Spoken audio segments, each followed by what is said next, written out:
let's bring in Mark Anderson. The topic is COP28. And of course, in my opening diagram of the close down of democracy, I was pointing out the power of overseas initiatives and organizations, and COP is one of those. Mark, welcome. Thanks, Brian. Yeah, that represents the privatization of government, which would summate or be a summary, that is, of what you were saying earlier. Anyway, the Sultan in the Arab Emirates at the start of the COP28 in Dubai.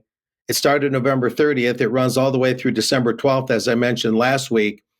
This Sultan Al Jaber, Jaber, I'll try and pronounce it correctly, Al Jaber or Jaber, he had the audacity to question the science behind the phasing out of fossil fuels.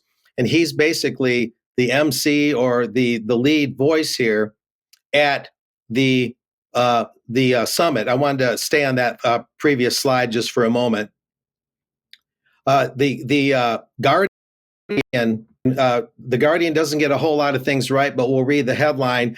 COP28 president says there's no science behind demands for phase out of fossil fuels.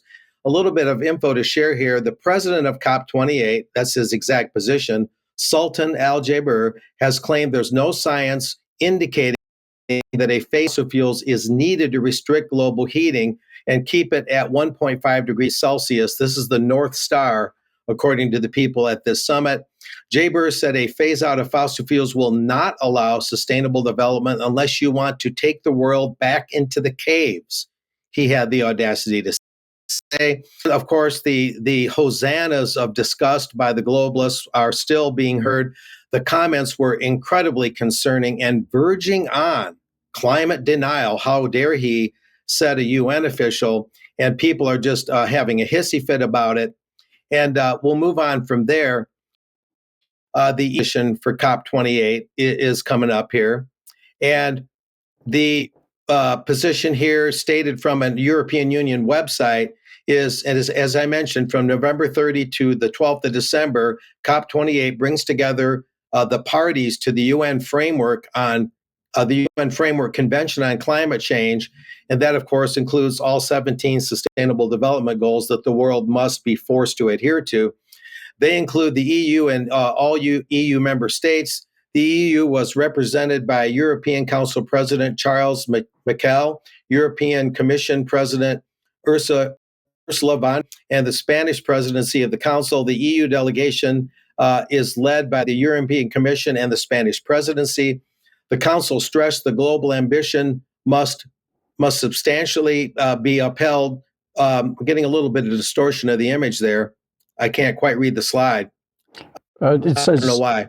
I hope you're out. It says the Council stressed that global ambition must increase substantially to keep the 1.5 degrees C objective within reach. And it called for strengthening of nationally determined contributions, global phase out of unabated fossil fuels, fully or predominantly decarbonized global power systems, phase out of fossil fuels, subsidies, etc. Yeah, I can read it a little bit. A couple more. A phase out of fossil fuel subsidies, which do not address energy poverty or just transition as soon as possible. Global action towards the tripling of installed renewable energy capacity and the doubling of the rate of improvement in energy efficiency by 2030. Going to the bottom, the EU is also determined to work together with all parties to continue promoting the implementation of the enhanced transparency framework, foster an inclusive discussion on the future through that UN initiative I mentioned, and address the gender dimension, whatever that is, and discuss the implementation of climate action in the agricultural realm and food security. Now, moving on from there, the Secretary of State, the former one, John Kerry of the United States, he was Secretary of State, I believe it was Obama. He's the U.S. emissary. This is from the State Department's website. He vehemently disagreed with the Sultan, who's raising, again, the practically the lone skeptical voice saying, show me, don't tell me. I simply don't believe the narrative 100%. You need to dictating to me and prove your assertions. This is what the Sultan is saying. To say a little more about that, Secretary Kerry, the U.S. emissary, said, needless to say, because of what Mother Nature has been screaming at us over the past year, particularly with the losses and damages and amazing impacts around the world, I think people all over the world have high hopes for this Conference of the Parties, or COP28, as I do. It's a very important COP. It's the first one that will take stock of our collective progress toward achieving the goals of the Paris Agreement. So this is where they're really making the rubber meet the road to try and make the 2015 Paris Agreement take hold. And that's probably the most pivotal, significant thing of COP28.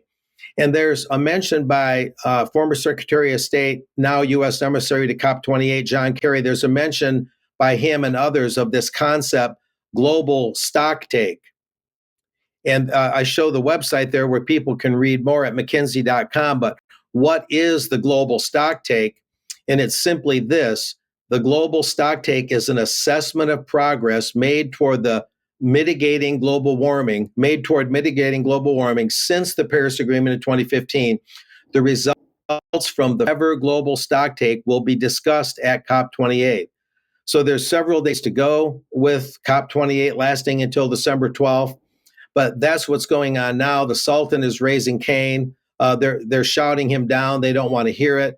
Of course, they knew ahead of time that holding this event in the UAE, that is a major oil-producing country, and that there's going to be a bias there toward keeping so-called fossil fuels intact, even if the Sultan begrudgingly goes along with this COP28 agenda. And we'll know more about it in the near future. But I'm also working, I'll mention briefly, I'm working on an article that will provide an overview of what I've done over the last 5 or 6 UK columns about the climate issue to try and sort this out and add some clarity and perspective on this, Brian. So back to you.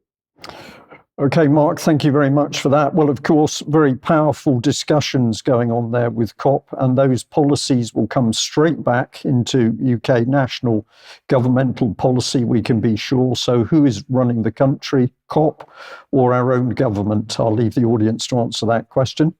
Well, if you like what UK Column does, we can only do what we do with your financial support. So we're very grateful to all our subscribers for joining us and supporting us. And of course, if you do subscribe, you have the benefit of being able to share the community. But at the end of the day, it's your support that keeps us going. You can also help us out by visiting the UK Column shop. And we're very keen to get some of those membership gift vouchers moving for Christmas. So if you've thought about that but haven't done it, perhaps you may get online and buy a few for friends and relatives or others. And of course, the material we're putting out is designed to be shared. So please do that, but hopefully give us some recognition as you do that. Now, I'd also like to say that on Tuesday, tomorrow at 1 o'clock, I've got No Smoke Without Fire, where I'm talking with Debbie Evans. The subject is the PREVENT strategy. And of course, PREVENT was one of the key policies within my overview of UK Column politics, where we're talking about how the government is introducing the means of controlling us ever more tightly, and PREVENT is clearly part of that. So join us for that live broadcast at 1 o'clock. It's a recording, but it will go out at 1 o'clock tomorrow. Now, where do we go from there? Well, I think we're going